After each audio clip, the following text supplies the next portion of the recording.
Bismillahirrahmanirrahim. Assalamualaikum warahmatullahi wabarakatuh.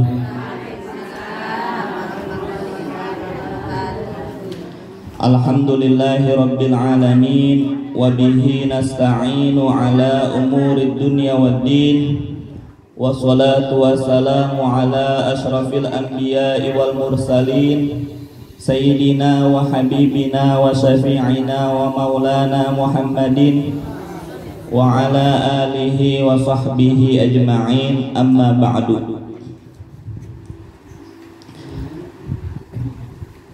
Subhanaka la ilma lana illa ma 'allamtana innaka antal alimul hakim. Allahumma faqihna fid din wa 'allimna at-ta'wil. Amma ba'du. Jamaah Majlis Zikir wal Istighosah Al-Mas'udiyah yang dirahmati Allah Subhanahu wa taala, semuanya yang hadir di sini, yang tidak saya sebutkan namanya satu persatu, namun tidak mengurangi rasa ta'zim dan mahabbah saya kepada ibu-ibu sekalian. Di dalam sebuah hadis disampaikan bahwa manusia zaman sekarang ini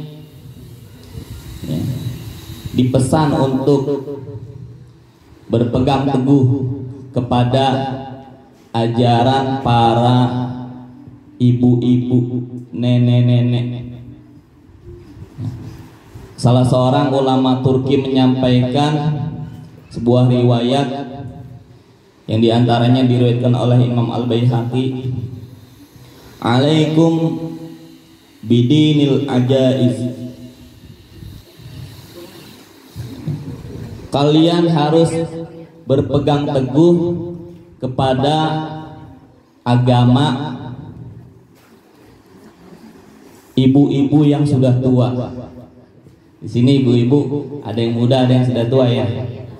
Justru yang dipesankan oleh Rasulullah adalah berpegang teguhlah kepada agama ibu-ibu yang sudah tua. Pesannya apa di sini? Ya, bahwasanya orang-orang tua, para ibu-ibu, mereka adalah orang-orang yang berpegang teguh pada ajaran Islam. Oleh karenanya Nabi berpesan, ikutin ibu-ibu kita, orang tua kita yang sangat berpegang teguh pada ajaran Islam. Dan ternyata pengajian ibu-ibu emang lebih ramai daripada pengajian bapak-bapak. Ibadahnya ibu-ibu lebih rajin daripada ibadahnya bapak-bapak. Kurang lebih seperti itu. Begitu juga dalam mengamalkan ajaran-ajaran Islam yang lainnya. Jadi ibu punya peran besar dalam menjaga agama Islam ini. Sebagaimana tadi sabda Rasulullah sallallahu alaihi wasallam, alaikum bidinil ajaiz, kalian harus berpegang pada agama-agama ibu-ibu atau orang tua, karena mereka lah yang sangat murni hatinya, sungguh-sungguh dalam menjalankan ajaran Islam. Nah, di sini ibu-ibu kita semuanya mudah-mudahan termasuk yang disabdakan oleh Rasulullah, semangat dalam belajar agama Islam, semangat dalam mengajarkan ajaran Islam kepada anak-anaknya, dan semangat dalam mengamalkan nilai-nilai ajaran Islam. Khususnya teristimewa untuk Ibunda pimpinan Majlis Zikir wal Istighosah Al-Mas'udiyah, Ibunda Hajah Dahwirah Thayyib, dan para pimpinan Majlis Ta'lim yang lain di sini, yang semuanya kita doakan selalu dalam keadaan sehat walafiat, diberikan rezeki yang halal dan barokah, diberikan nikmat panjang umur, berkah untuk taat kepada Allah Subhanahu wa taala, meraih kebahagiaan di dunia dan di akhirat. Amin ya rabbal alamin. Ibu-ibu yang dirahmati Allah Subhanahu wa taala, mungkin tadi sudah dibahas tentang keutamaan bulan Muharram ya. Tadi udah dibahas tentang apa? Puasanya ya. Sebagaimana saya telah sampaikan waktu di Masjid Jami Ar-Raghibin, bahwasanya kita memang di musim-musim ibadah. Kenapa dikatakan musim-musim ibadah? Karena sangat dituntut ibadah pada bulan-bulan tersebut. Kita 3 bulan belakangan ini sampai terakhir nanti bulan Muharram, kita berada di bulan-bulan yang mulia. Bulan-bulan mulia itu sebagaimana dijelaskan oleh Imam Fakhruddin Ar-Razi ya, dikatakan bulan mulia itu karena orang yang beramal baik di bulan tersebut dilipat gandakan. Begitu juga sebaliknya, naudzubillah, orang yang berbuat buruk juga dosanya berlipat ganda. Juga jangan khawatir, mudah-mudahan ini ya, sebagaimana dijelaskan para ulama, di bulan-bulan ini ampunan Allah, maghfirah Allah sangat luas. Artinya siapa yang mau bertaubat, siapa yang mau memohon ampun pada Allah, niscaya Allah ampuni dosa-dosanya. Amin ya rabbal alamin. Itulah bulan haram yang ada 4 dalam setahun. Di dalam surah Taubah ayat 36 Allah Subhanahu wa taala berfirman, A'udzu billahi minasyaitonir rajim. Bismillahirrahmanirrahim. Inna iddatasy syuhuri 'indallahi 12 syahran fi kitabillah. Bahwa sesungguhnya bilangan bulan ya, bulan-bulan dalam setahun di sisi Allah ada 12 bulan. Saya katakan tidak akan kurang, tidak akan lebih 12 bulan. Ya, selama dunia masih normal, ya, ini udah new normal kan ya. Setahun tetap 12 bulan. Kecuali lagi nggak normal, udah mendekati hari kiamat, detik-detik terakhir, hancurnya dunia ini. Nah itu kondisi udah nggak normal. Setahun bisa ya terasa seperti puluhan tahun. Sehari terasa seperti puluhan hari. Nah ini dunia lagi nggak normal. Mudah-mudahan kita dijauhkan dari Allah Subhanahu wa taala, selamat dari fitnah akhir zaman, fitnah dajjal. Amin ya rabbal. Ini telah Allah tetapkan di dalam Lauhil Mahfuz bahwa ketentuan Allah setahun ada berapa bulan? 12 bulan. Ya. Baik itu bilangan dari ya, hitungan bulan Qamariyah, perhitungan peredaran bulan mengelilingi bumi, ataupun ya Samsiyah ya, peredaran bumi mengelilingi matahari. Nah, itu ada 2 model. Tetap dari model manapun setahun ada 12 bulan ya. Ini kalau dikaji luar biasa. Minha arba'atun hurum ya, jadi ayat itu kemudian menegaskan minha arba'atun hurum. Di antara 12 bulan itu ada 4 bulan haram ya. 4 bulan haram itu salasah mutawaliyah, 3 bulan ya yang datang berturut-turut ya, rombongan ya. Kalau orang biasa apa? Bererot ya. Itu bulan apa? Dzulqa'dah, Dzulhijjah, dan Muharram. Bentar lagi kita ketemu dengan bulan Muharram. Ini kita di akhir bulan Dzulhijjah. Yang mudah-mudahan Allah kasih kita umur panjang, bisa bertemu dengan bulan Muharram, bulan yang mulia. Amin ya rabbal alamin. Ya. Nah, di dalam bulan Muharram itu ada 1 hari yang mulia, 1 hari yang diagungkan.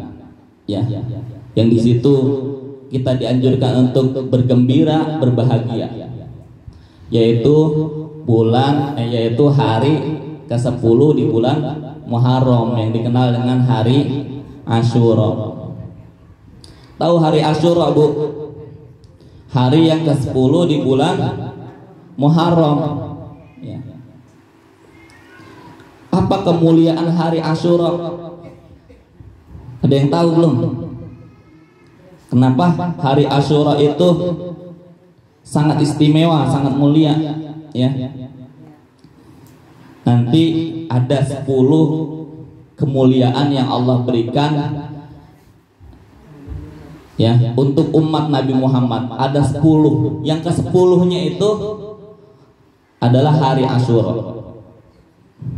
Jadi kenapa hari ini, hari yang mulia atau hari Asyura, disebut hari Asyura? Karena dia kemuliaan yang ke-10. Jadi ada 10 kemuliaan. Yang pertama, kemuliaan yang diberikan oleh Allah Subhanahu wa taala kepada umat Nabi Muhammad sallallahu alaihi wasallam adalah bulan Rajab. Bulan Rajab tadi, ya, kalau 3 bulan berturut-turut, Dzulqa'dah, Dzulhijjah, Muharram, ya, itu bulan mulia. Nah, yang terakhir itu dia ada di tengah-tengah, ya, bulan yang ke-6 kalau nggak salah, ya, 6 atau 7, ya, Safar, Rabiul Awal, Rabiul Akhir, itu Jumadal Ula, Jumadah Tsaniyah, ya, Rajab, ya, ke-6. Ini kemuliaan buat umat Nabi Muhammad yang diberikan oleh Allah, yaitu bulan Rajab. Bulan Rajab dikenal bulan apa, Bu? Syahrukan. Bukan, kalau Syahrukan itu bulannya yang bukan-bukan, artis India. Syahrullah, ya, iya, dikenal dengan Syahrullah, bulannya Allah. Sedangkan Syaban, ya, bulannya Nabi, Syahri, ya kan, kata Nabi Syahri, ya, dalam sebuah riwayat begitu. Dan sedangkan Ramadan Syahrul Ummati, bulan yang istimewa buat umat. Padahal semua itu untuk umat Nabi Muhammad kemuliaannya, baik Rajab, Syaban maupun Ramadan. Makanya yang pertama itu Rajab, yang kedua Syaban, ya kan? Yang ketiga Ramadan. Kemuliaan yang ketiga Ramadan. Kemuliaan yang keempat, di dalam Ramadan ada 1 hari atau 1 malam yang dikenal dengan Lailatul Qadar. Yang kemuliaannya itu, ya, lebih utama daripada 1000 bulan. Nggak sebanding dengan 1000 bulan kita beribadah. Kalau kita bisa beribadah di malam Lailatul Qadar, lebih dari itu. Karena Allah maha luas, karunia-Nya sangat luas, memberi ampunan, memberi karunia sangat luas, memberi pahala juga sangat luas. Bayangin, seperti kita beribadah 1000 bulan, cukup kita dengan, ya, menghidupkan malam Lailatul Qadar, gitu. Yang kelima, malam Idul Fitri dan Idul Adha, ya, malam Idul Fitri, anggaplah itu yang kelima, malam Idul Fitri. Yang keenam, Ayyamal Ashr, ya, jadi 10 hari di bulan Dzulhijjah yang kemarin dijelaskan bahwa Allah bersumpah di dalam surah Al-Fajr, wal fajr, demi waktu fajar, demi waktu sholat subuh, demi bergantinya, bersilihnya siang dan malam, walayalin ashr, dan demi 10 hari atau 10 malam. Itu kemuliaan yang ke-6. Kemuliaan yang ke-7 yang Allah berikan kepada umat Nabi Muhammad apa? Yaumul Arafah, hari Arafah. Masya Allah, hari Arafah itu hari yang digambarkan seperti hari di padang mahsyar, di mana seluruh jamaah haji berkumpul, ya, semua berpakaian sama, tidak beralas kepala bagi laki-laki dan lain sebagainya. Beribadah cukup duduk saja, ya, merenung atau berzikir. Yang penting jangan gosip, yang penting jangan berbuat yang enggak. Itu, ya, itu hari yang mulia, yaitu hari Arafah. Mudah-mudahan tahun depan kita bisa berangkat haji. Yakin nggak, Bu? Yakin, ya. Yang penting disetorin. Di sini ada banyak travel ya. Di sini ada ibu, di sini Majelis Taklim maksud dia juga ada, di sana Majelis Taklim apa? Ibu apa? Ibu Haja Sopuro juga ada. Silakan. Yang penting niatnya. Karena yang penting dalam umroh maupun haji itu niatnya ikhlas. Bu, ya, bukan buat macam-macam. Belanja lah di Tanah Abang, semuanya ngambil dari Tanah Abang kok. Ya. Mau apa? Buat selfie mah jangan di Mekah, ya. Itu tempat suci. Selfie di tempat yang lain. Tapi boleh selfie. Dulu di zamannya kerajaan itu dikuasai oleh orang-orang yang melarang selfie, emang nggak boleh. Ya. HP aja langsung diambil, dirampas. Sekarang boleh. Rajanya udah sedikit moderat. Boleh, yang penting nggak mengganggu orang lain. Tapi tetap diatur dengan rapi di sana, ya. Nah itu. Jadi Arab Saudi, ya, Mekah maupun Madinah sudah dibuka, Bu. Yang mau umroh silakan daftar, ya. Insya Allah udah bisa, ya. Apalagi yang haji, udah harus segera lah, soalnya nunggu dia ngantri, ya. Mudah-mudahan bisa ada rezeki buat daftar haji. Amin ya rabbal alamin. Ya, itu yang ketujuh hari Arafah. Yang kedelapan Yaumun Nahar. Ya, Yaumun Nahar itu sama dengan hari Idul Adha. Hari sembelihan hewan kurban di hari pertama. Tanggal 10 Zulhijjah. Yang kesembilan Yaumul Jumu'ah. Kemuliaan kepada umat Nabi Muhammad yaitu berupa hari Jumat. Yang ke-10, nah ini. Jadi hari Asyura, ada yang mengatakan kenapa dinamai hari Asyura? Kan tadi kita katakan bahwa Asyura itu hari ke-10 di bulan Muharram. Ada yang berpendapat sekaligus juga dia kemuliaan yang ke-10 dari kemuliaan-kemuliaan yang diberikan kepada umat Nabi Muhammad sallallahu alaihi wasallam. Di hari Asyura ini banyak sekali peristiwa-peristiwa bersejarah. Ya. Di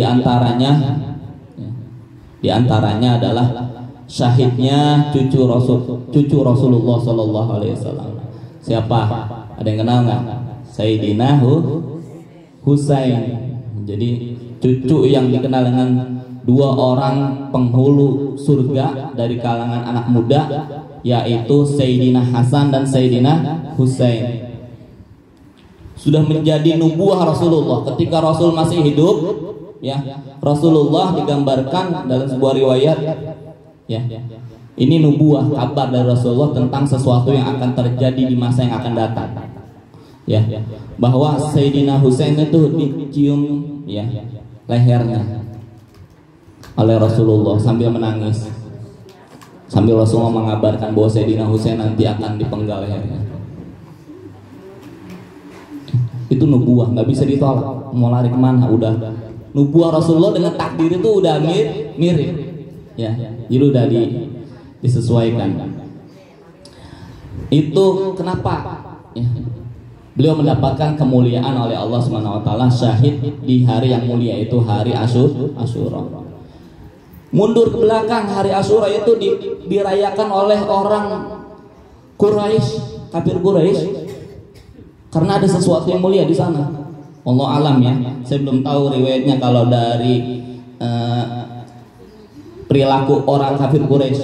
Tapi juga ketika Nabi hijrah ke Madinah, orang Yahudi juga merayakan hari Asyura. Tapi ini ada riwayatnya. Bahwasanya ketika Nabi melihat, Nabi ini sebelum hijrah ke Mekah, dalam riwayat itu dikatakan bahwa Nabi sudah terbiasa puasa di hari Asyura. Ya. Karena tradisinya di sana begitu. Orang-orang kafir Quraisy, ya, orang-orang jahiliyah juga menghormati hari Asyura. Ini jangan dianggap wah agama kita ngikutin perilaku orang kafir Quraisy, bukan, orang kafir juga. Itu ada koneksi. Memang Rasul ada koneksi. Kenapa Rasul kemudian puasa di hari Asyura juga sama dengan orang kafir Quraisy, atau ketika Nabi hijrah ke Madinah, Rasul juga kemudian puasa di hari Asyura sama seperti orang Yahudi. Ya, jangan dianggap kita ngikut-ngikut, bukan. Karena udah ada urutan sejarahnya sampai Nabi Ibrahim, bahkan di dalam riwayat ini diciptakannya langit dan bumi pada hari Asyura. Ya. Diterima taubatnya Nabi Adam pada hari Asyura. Diterima digantikannya diselamatkannya Nabi Ibrahim dari api yang panas itu pada hari Asyura. Banyak. Diselamatkannya Nabi Nuh, ya, kapalnya bersandar di bukit itu pada hari Asyura. Diangkatnya Nabi Ilyas ke langit. Nabi Ilyas diangkat seperti Nabi Isa alaihi salam. Ilyas atau Ilyasa, jadi ada dua nabi diangkat. Juga diangkatnya Nabi Isa alaihi salam pada hari Asyura. Bahkan perbedaan pendapat, Bu. Ya. Nggak apa-apa, beliau Syekh penghulu para aulia, Syekh Abdul Qadir Jailani berpendapat bahwa ya melalui buku ini Nabi lahir pada hari 10 bulan Asyura. Nggak apa-apa. Karena memang perbedaan pendapat di kalangan ulama tentang hari lahirnya Nabi Muhammad itu juga macam-macam. Cuman udah sangat mantap di Indonesia dan di banyak negeri emang itu juga pendapat mayoritas di hari Senin 12 Rabiul Awal. Ya udah nggak apa-apa. Yang penting kita menghargai perbedaan pendapat, apalagi tuh sekaliber ulama Sultanul Aulia Syekh Abdul Qadir Al-Jailani. Itu aja masih berbeda pendapat. Oke. Banyak ya kejadian-kejadian di bulan Muharram di hari Asyura. Yang paling masyhur di kalangan umat Islam, yang ini riwayatnya sahih. Ya. Kalau yang lain kita nggak tahu, tapi yang namanya Nabi Nuh selamat dari banjir, benar nggak? Yakin nggak? Al-Quran membicarakan kan? Nah, ada yang berpendapat itu diselamatkan pada hari Asyura. Kita bisa terima nggak? Bisa kita terima, karena pasti di suatu hari, kita nggak tahu kan? Ya nggak? Jadi itu nggak apa-apa, biasa. Bahkan ada orang yang mengatakan Nabi Muhammad lahir pada 10 Asyura, itu juga silahkan kita bisa terima sebagai suatu pendapat. Namun pendapat kita di Indonesia sudah sangat kuat berpegang bahwa pada 12 Rabiul Awal hari Senin. Bahkan hari kiamat, Bu, terjadi pada hari Asyura menurut riwayat ini. Hari kiamat terjadi pada hari Asyura, bukannya hari Jumat. Ya hari Asyura kan bisa juga hari Jumat terjadinya, ya kan? Nggak disebutkan bulannya kan? Nggak disebutkan harinya kan? Yang penting hari Jumat bisa jadi itu pendapatnya benar, yaitu pada hari ke-10 bulan Asyura. Banyak ya. Di sini kalau mau dibaca nih yang kita baca ya, bahwa Rasulullah Shallallahu Alaihi Wasallam ditanya, ya Rasulullah, laqad faddalallahu taala yauma Asyura ala sairil ayyam. Apakah Allah telah memuliakan hari Asyura dari lebih mulia atau lebih istimewa dari hari-hari yang lain? Na'am, kata Rasulullah. Khalaqallahu ta'ala samawati fi yaumi Asyura. Allah menciptakan langit 7 lapis di hari Asyura. Wa khalaqal jibala yauma Asyura. Gunung-gunung berarti maksudnya bumi juga diciptakan pada hari Asyura. Wa khalaqal bihar, ya laut. Wa khalaqal qalam, al-qalam.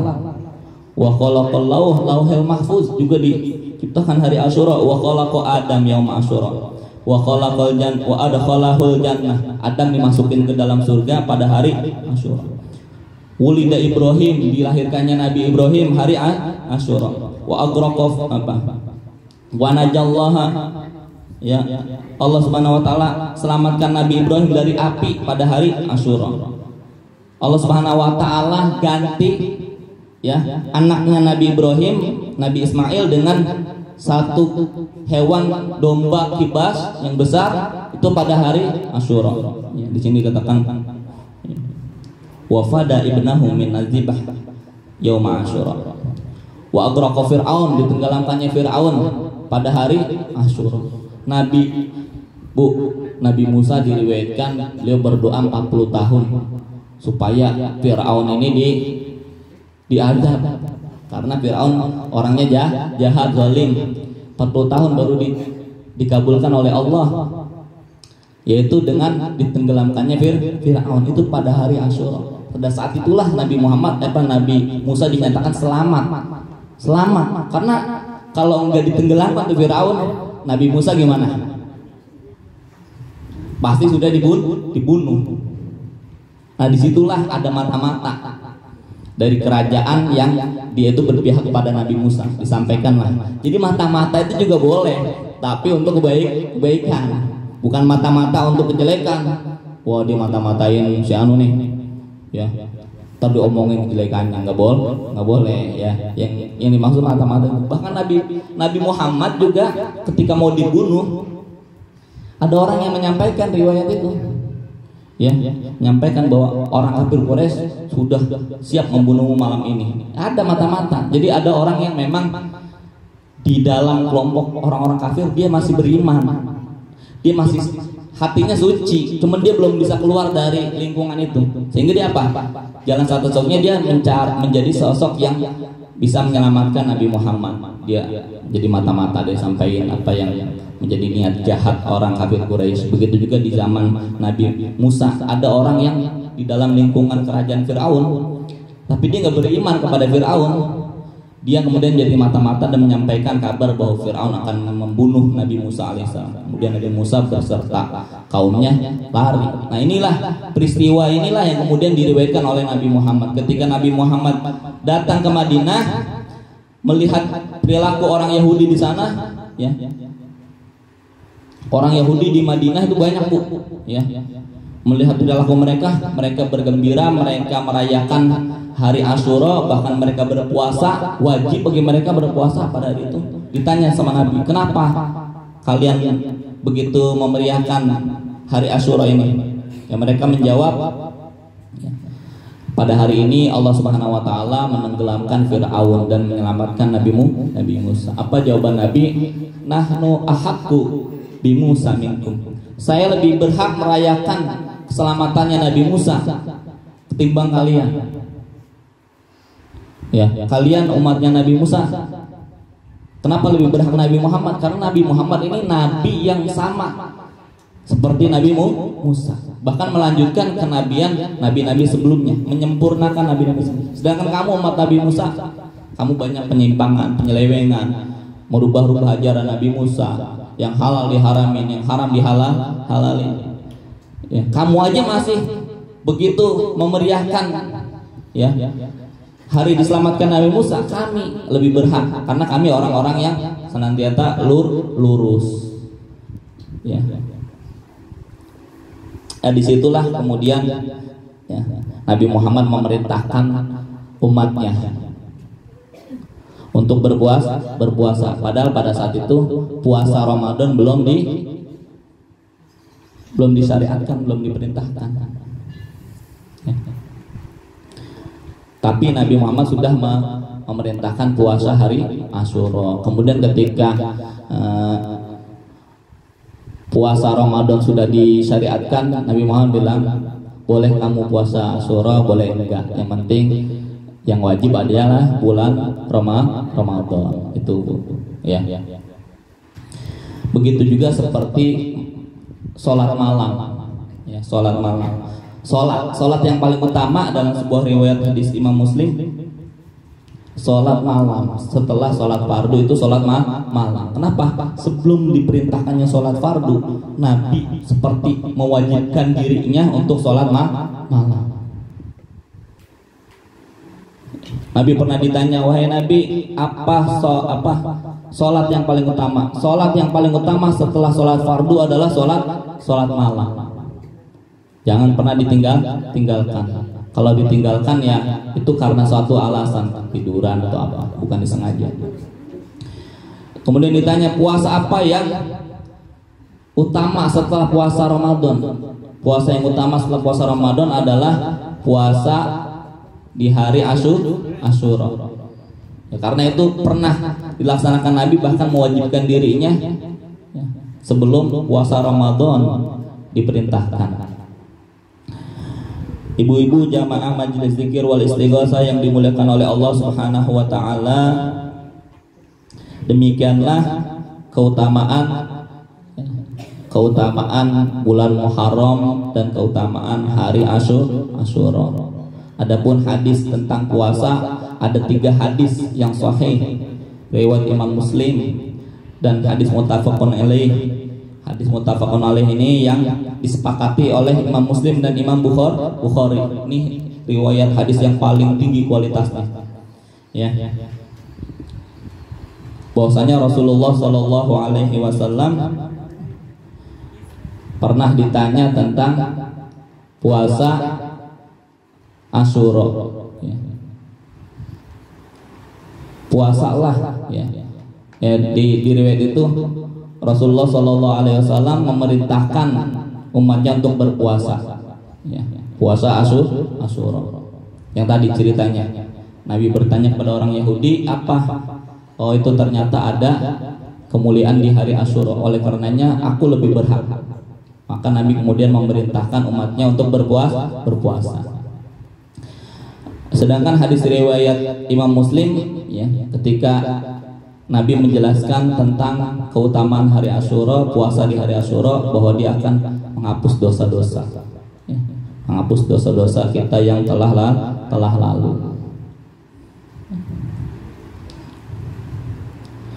Nah, hadis yang ketiga, hadis yang menjelaskan tentang bahwa Nabi Muhammad SAW memerintahkan selain puasa di hari ke-10 juga diiringi dengan puasa di hari ke-9. Nabi Muhammad SAW berazam, seandainya aku masih hidup di tahun yang akan datang, saya akan berpuasa juga di hari ke-9. Langsung menatasi. Tapi ya Rasulullah SAW sudah, ya, di akhir hayatnya, sehingga tidak bertemu lagi dengan bulan Muharram. Kemudian ulama, ya, menyimpulkan bahwa ketika kalau kita puasa di tanggal 10 kita sama kayak orang Yahudi, yaitu untuk membedakannya kita puasa di hari ke-9. Cuma Nabi belum sempat puasa. Tapi ini dikatakan sebagai sunnah yang belum disampaikan, yang belum dikerjakan oleh Nabi, tapi patut dikerjakan oleh umatnya, karena ada satu nilai, kita ingin membedakan puasanya kita dengan puasanya orang Yahudi. Jadi ada 3 riwayat, ya, yang diriwayatkan oleh Imam Muslim tentang keutamaan puasa, yaitu puasa Asyura menghapus dosa-dosa yang telah lalu, yaitu dosa-dosa kecil. Yang kedua, ditambah dengan hari ke-9-nya, ya, hari ke-9, ya, sebelum hari Asyura, yang dikenal dengan Tasu'a, ya, Tasu'a. Tapi di sini ada ulama seperti Imam Ibnu Qayyim Al-Jauziyah, beliau menjelaskan tingkatan puasa Asyura. Ini ada 3 tingkatan, Bu. Yang paling utama itu ternyata puasanya 3 hari. Puasanya 3 hari. Di hari ke-9, jelas riwayatnya Imam Muslim menyampaikan gitu, ya, Nabi berazam untuk berpuasa di hari ke-9-nya, tapi ajal keburu menjemput Nabi Muhammad SAW. Ya, nih tingkatan yang pertama 3 hari, yaitu hari ke-9, hari ke-10 jelas, ya, hari Asyura, memang itu intinya. Yang ketiga hari ke-11-nya. Ini tingkatan yang paling tinggi, paling abdul kalau menurut Imam Ibnu Qayyim Al-Jauziyah. Kalau kita bisa 3 hari ini sempurna melaksanakannya. Atau minimal sebagaimana riwayat Imam Muslim, ya, di hari, ya, ini tingkatan yang kedua, di hari ke-9 dan hari ke-10, Yaumut Tasu'a dan Yaumul Asyura. Itu tingkatan kedua. Atau minimal sekali, ya, di hari yang ke-10-nya saja, sebagaimana riwayat yang sahih dari Imam Bukhari maupun Imam Muslim. Itu 3 tingkatan puasa Asyura. Semuanya digabungkan puasa Asyura. Ya, mudah-mudahan kita bisa dalam keadaan sehat walafiat, bisa puasa di hari ke-9, di hari ke-10, dan di hari ke-11-nya secara sempurna. Sebagaimana itu adalah tingkatan yang pertama. Mudah-mudahan kita juga bisa mengisi di hari-hari yang mulia itu, diantaranya adalah sholat sunnah, puasa tadi, kemudian silaturahmi. Ya, tradisi ulama itu silaturahmi ke keluarga-keluarga. Terus banyak bersedekah ya di sini. Terus datangin ke rumah ulama. Kalau saya di sini memang menyebutnya guru ya kan. Silaturahmi ke rumah Ustadz Maman, silaturahmi ke rumah Ustazah mana gitu kan. Ustazah Hajah Dahwira, Ustazah Hajah Masrofah ya.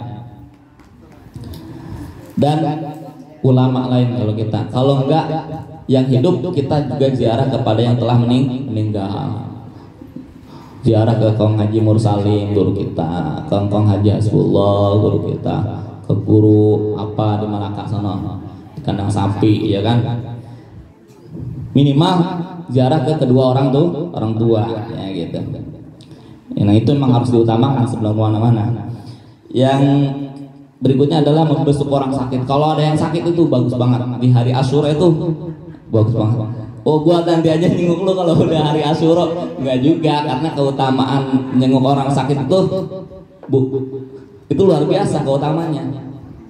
Karena saya pernah menyampaikan ya, bahwasanya begini nih.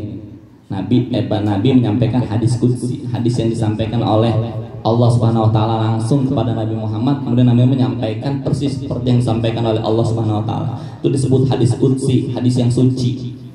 Karena teksnya ya seperti yang disampaikan oleh Allah. Memang Rasulullah menyampaikan qala Allah taala ya, Allah berfirman, tapi ini bukan Al-Qur'an. Apa kata Allah ya, maritu walam ta'udni ya. Bahwa Allah memprotes. Ini ceritanya Allah memprotes. Rasulullah menyampaikan Allah memprotes umat Islam atau umat Nabi Muhammad pada hari kiamat ya, membantah ya, atau meminta pertanggungjawaban. Kenapa dia kemudian Rasulullah menyampaikan bahwa Allah berfirman maritu walam ta'udni, bahwasanya aku sakit ya, aku sakit tapi kamu nggak menyengukku ya. Ini riwayat Imam Muslim. Kok Allah sakit? Nah ini bukan maknanya Allah sakit ya. Di akhir hadis tersebut si fulan sakit, kamu nggak menyenguknya, begitu maksudnya. Karena kalau kamu menyenguknya, kamu menjumpai aku di sana. Bukan ada Allah di sana, bukan. Allah itu ya menciptakan segala sesuatunya, termasuk menciptakan langit dan bumi. Maka nggak boleh kita menyebut Allah ada di mana. Allah ada di sini, nggak boleh. Dalam akidah Ahlus Sunnah wal Jamaah, Allah la yahwi alal makan, tidak bertempat seperti tempatnya manusia begitu. Maka maknanya adalah Allah ada di sana, maksudnya di sana Allah meridhoi perbuatan begitu. Perbuatan yang sangat diridhoi ada ketika ada orang sakit ya, kita jengukin. Ya, kalau nggak dijengukin malah nanti di akhirat sebagaimana riwayat ini Allah akan memprotes. Maritu walam ta'udni, aku sakit tapi engkau nggak menyengukku. Maksudnya dulu kamu ketika hidup di dunia nggak pernah peduli sama orang. Tetangga sakit nggak dijenguk ya gitu. Jadi menjenguk orang sakit di hari Asyura ini keutamanya lebih lagi, maksudnya bukan nyengukin orang sakit nanti aja dah kalau udah hari Asyura ya kan, bukan begitu maksudnya. Terus yang paling utama juga adalah menyantuni anak ya yatim. Ada yang mengatakan bahwa diusap ya, riwayatnya diusap kepalanya. Kenapa? Sebanyak rambut yang diusap itu, yang dilewatin oleh tangan kita, itu dosa-dosa kita diampunin. Berapa jumlah rambutnya itu? Kita nggak hitung ya kan? Ya, tapi ada yang maksud mengusap ini adalah simbol kasih sayang. Ya, simbol kasih sayang, sebuah gambaran tentang kasih sayang, kepedulian kita terhadap anak yatim. Ya. Bahkan ada praktek-praktek yang perlu kita sedikit rubah. Ya, anak yatim, ya kan, yang udah pada gede pada malu kan, diusap juga kepalanya. Akhirnya dia ketika santunan nggak mau datang, disuruh aja emaknya, udah emaknya yang datang, ntar gue diusap kepala gue gitu. Ya karena bisa dimaknai sebenarnya bahwa mengusap itu emang benar-benar mengusap, tapi lihat juga kalau udah gede ya dia malu kali. Dan yang paling bagus ternyata emang ya kalau bersedekah atau menyantuni anak yatim bukan suruh datang ke rumah terus ngundang orang banyak ya, tapi kita datangin ke rumahnya ya satu-satu dan sebagainya. Tapi kan tradisi beda-beda. Yang penting niatnya ikhlas. Nah, juga di sini dikatakan bahwa membaca surah Al-Ikhlas berapa kali tuh? 1000 kali. Kuat nggak 1000 kali? Ya. Kalau dibaca insya Allah kuat surat Al-Ikhlas 1000 kali. Insya Allah itu rezekinya ngocor aja ngocor. Amin ya robbal alamin. Niat mau berangkat haji itu pasti insya Allah bisa tercapai. Kalau dia nyetor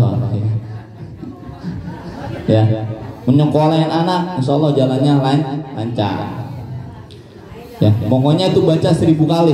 Nggak kuat bareng-bareng ya.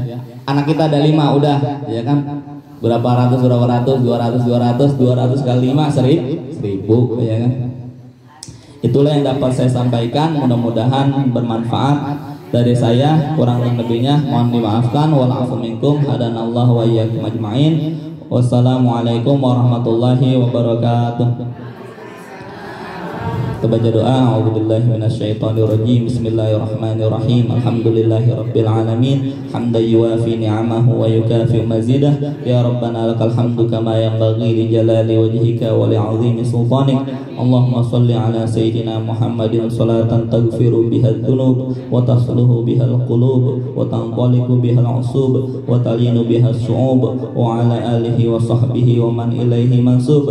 Allahumma ij'alna mubarakan aina ma kunna. Rabbi anzilni munzala mubaraka wa anta khairul munzilin. Allahumma alhimna ilman na'lamu bihi awamiraka wa nawahiyaka warzuqna fahman nafhamu bihi kaifa nunajika bi rahmatika ya arhamar rahimin. Allahumma rzuqna fahman nabiyyin wa hifdzal mursalin wa ilhamal malaikatil muqarrabin bi rahmatika ya arhamar rahimin. Allahumma akrimna binuril fahmi wa akhrijna min dhulumatil wahmi waftah lana abwaaba rahmatika wa ansur alaina hikmataka bi rahmatika ya arhamar rahimin. Allahumma inna nas'aluka ilman nafi'a wa rizqan thayyiban wa amalan mutaqabbala wa shifaa'an min kulli da'in wa saqam bi rahmatika ya arhamar rahimin. Allahumma anfa'na bima 'allamtana wa 'allimna ma yanfa'una wa zidna ilma bi rahmatika ya arhamar rahimin. Allahumma faqihna fid din wa 'allimna at-ta'wil. Allahumma faqihna wa faqih man yadrus fi hadzal majlis fid din wa 'allimhum at-ta'wil. Allahumma faqihna wa faqih ahlana wa auladana wa talamizana fid din wa 'allimhum at-ta'wil. Rabbana ighfir lana wa liwalidina warhamhum kama rabbawna shighara wa li jami'il muslimina wal muslimat wal mu'minina wal mu'minat bi rahmatika ya arhamar rahimin. Rabbana hab lana min azwajina wa dhurriyyatina qurrata a'yunin waj'alna lil muttaqina imama. Rabbi ja'alni muqimas salati wa min dzurriyyati rabbana wa taqabbal du'a. Rabbana ighfirli wa liwalidayya wa lil mu'minina yawma yaqumul hisab. Rabbana hab lana minas solihin. Rabbana hab lana min ladunka dzurriyyatan thayyibatan innaka sami'ud du'a. Rabbana auzi'na an ashkura ni'mataka allati an'amta 'alaina wa 'ala walidina wa an na'mala salihan tardah wa aslih lana fi dzurriyyatina inna tubna ilaika wa inna minal muslimin. Rabbana atina min ladunka rahmatan wa hayyi' lana min amrina rasyada. Rabbana atina fid dunya hasanah wa fil akhirati hasanah wa qina adzabannar. Wa sallallahu ala sayyidina Muhammadin wa ala alihi wa sahbihi wasallam. Walhamdulillahi rabbil alamin. Taqabbalallahu minna wa minkum taqabbal ya karim. Wassalamualaikum warahmatullahi wabarakatuh.